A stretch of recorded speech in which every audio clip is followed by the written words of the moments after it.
Buen día, estudiantes, mi nombre es María Mejía y en este video vamos a resolver un ejercicio de corriente y resistencia para un conductor. En este caso dibujaremos un alambre eléctrico cilíndrico y colocaremos los potenciales.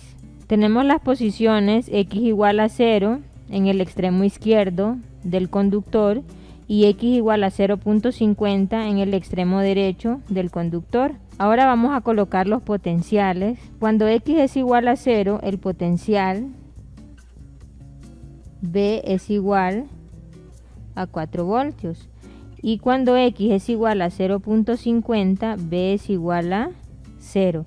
También tenemos que el material obedece la ley de Ohm. Por lo tanto, su resistividad es igual a 4 por 10 a la menos 8 ohmios por metro. Nos dan la resistividad, que es igual a 4 por 10 a la menos 8 ohmios por metro. Nos dan que el potencial en la posición 1 sería igual a 4 voltios y el potencial en la posición 2 igual a 0. También tenemos que la longitud del conductor es igual a 0.50 metros.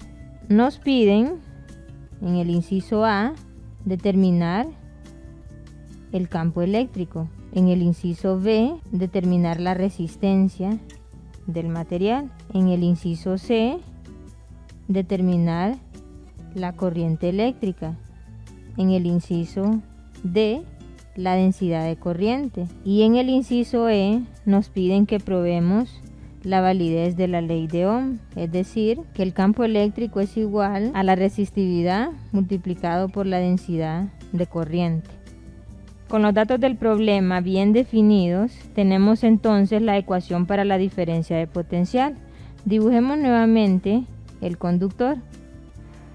Bien, como sabemos, el campo eléctrico estaría en dirección hacia donde está la diferencia de potencial eléctrico, es decir, en la dirección X negativa. Recordemos que la diferencia de potencial es igual al negativo de la integral de línea del campo eléctrico por un diferencial de longitud. Como en este caso la diferencia de voltaje es constante, entonces también el campo eléctrico va a ser constante. Por lo tanto, podemos sacarlo fuera de la integral y nos quedaría menos el campo eléctrico por la integral desde 1 hasta 2 de el diferencial de longitud. Si resolvemos esto, tendríamos que la diferencia de potencial es menos el campo eléctrico multiplicado por la longitud. Ahora, recordemos que el campo eléctrico está dirigido en sentido negativo del eje X. Por lo tanto, es opuesto en dirección a la longitud, ya que la longitud hacia la derecha representa la posición positiva para X. De esta manera, si utilizamos el producto punto entre los vectores, la diferencia de potencial vendría dado por la magnitud de L por el coseno entre los vectores, en este caso el vector E de campo eléctrico y el vector de longitud, de la longitud. De acuerdo a esto, la diferencia de potencial vendría dada por menos E, la longitud, coseno de 180 grados, ya que los vectores son opuestos, es decir, el campo eléctrico va en sentido negativo y la longitud en sentido positivo. Por lo tanto, el ángulo entre los vectores es 180. El coseno de 180 es menos 1, por lo tanto, la diferencia de potencial es igual a E multiplicado por la longitud. Si despejamos para el campo eléctrico, tendríamos que E es igual a la diferencia de potencial entre la longitud. Si sustituimos los datos, ya que en el problema nos dan la longitud del conductor y la diferencia de voltaje, entonces tendríamos que el campo eléctrico es igual a la diferencia de voltaje, en este caso 4 voltios menos 0 entre la longitud, que es 0.50 metros. El campo eléctrico, si resolvemos para estos datos, tendríamos que es igual a 8 voltios por metro. Esta sería la magnitud del campo eléctrico. Ya sabemos que el campo eléctrico está dirigido en sentido negativo del eje de las X. Si lo escribimos como vector, entonces el campo eléctrico vendría dado por menos 8 voltios por metro en dirección de X. Ahora vamos a proceder a determinar la resistencia en el alambre. Para eso escribimos la ecuación para la resistencia. La resistencia es igual a la resistividad por la longitud entre el área. Recordemos que el conductor tiene una forma cilíndrica, es decir, que el área viene dada por pi por el radio al cuadrado. En el problema nos dan el diámetro del conductor, por lo tanto vamos a expresar el área en función del diámetro, es decir, el área sería pi, el diámetro entre 2 al cuadrado. Esto sería área igual a pi por d cuadrado entre 4. Si sustituimos en el problema, nos daban el diámetro del conductor, que era igual a 0.2 milímetros. Recordemos que en 1 milímetro hay 10 a la menos 3 metros. Entonces tendríamos la resistividad, que es 4 por 10 a la menos 8 ohmios por metro, por la longitud del conductor, que es 0.5 metros, y el área, que vendría dada por pi, el diámetro, que sería 0.2 por 10 a la menos 3 metros entre 4. La resistencia en el conductor sería 0.6366 ohmios. Y ahí tenemos la resistencia a partir de la longitud del conductor, la resistividad y el área. Ahora encontraremos la corriente y para ello utilizaremos la forma alternativa de la ley de Ohm. La diferencia de voltaje o diferencia de potencial es igual a R por I, es decir, la resistencia por la corriente.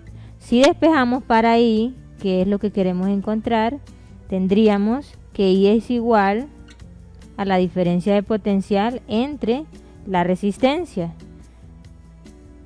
Si sustituimos los valores de los datos que nos dio el ejercicio y de la resistencia encontrada en el inciso anterior, tenemos que la diferencia de potencial es igual a 4 voltios menos 0 entre la resistencia, que es 0.6366 ohmios. La corriente es igual a 6.2833 amperes. Es decir, ahí tenemos la magnitud de la corriente. Ahora, recordemos que en el conductor la corriente se mueve en sentido opuesto a la dirección del campo eléctrico. Es decir, que si el campo eléctrico va en sentido negativo del eje X, entonces la corriente va a tener dirección positiva del eje X. Es decir, en términos de vectores tendríamos que el vector que representa la corriente sería 6.2833 amperes en dirección de X unitario. Procedemos ahora a determinar el vector que define la densidad de corriente. La densidad de corriente es la cantidad de cargas por segundo por área, es decir, la densidad de corriente es la corriente dividida entre el área. Tenemos la siguiente ecuación para la densidad de corriente. la densidad de corriente es igual a la corriente dividida entre el área. En el inciso anterior encontramos el valor de la corriente. Sustituimos. J va a ser igual a 6.2833 amperes en dirección de X entre el área, que es igual a pi, el diámetro al cuadrado, que en este caso es 0.2 por 10 a la menos 3 metros al cuadrado entre 4. El valor de la corriente es igual a 200 por 10 a la 6 amperes sobre metro cuadrado en dirección de X. Si lo expresamos en términos de megaamper, es decir, tenemos un valor muy grande, lo vamos a expresar de forma más condensada. Entonces tendríamos que en un megaamper hay 10 a la 6 amperes. Si expresamos entonces de nuevo la densidad de corriente en términos de ese valor, tendríamos que la densidad de corriente es igual a 200 megaamper por cada metro cuadrado en dirección de X positiva.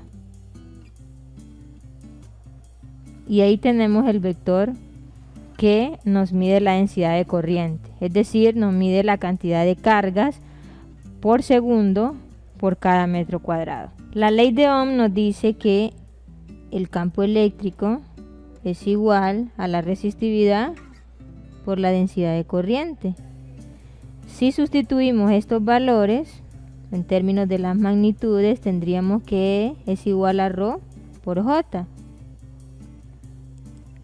Como el valor de E ya lo habíamos calculado, estamos nada más probando que se cumple la ley de Ohm.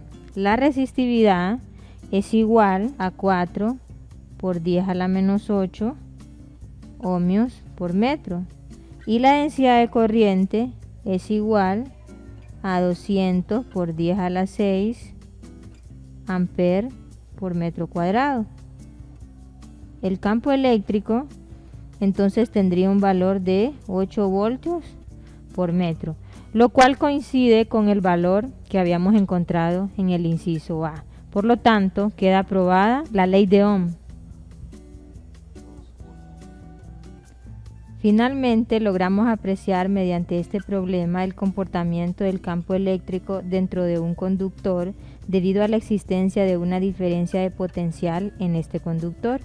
Y como este campo eléctrico crea una situación no estática para las cargas libres, en este caso electrones libres, lo que provoca un flujo de carga a través de una superficie.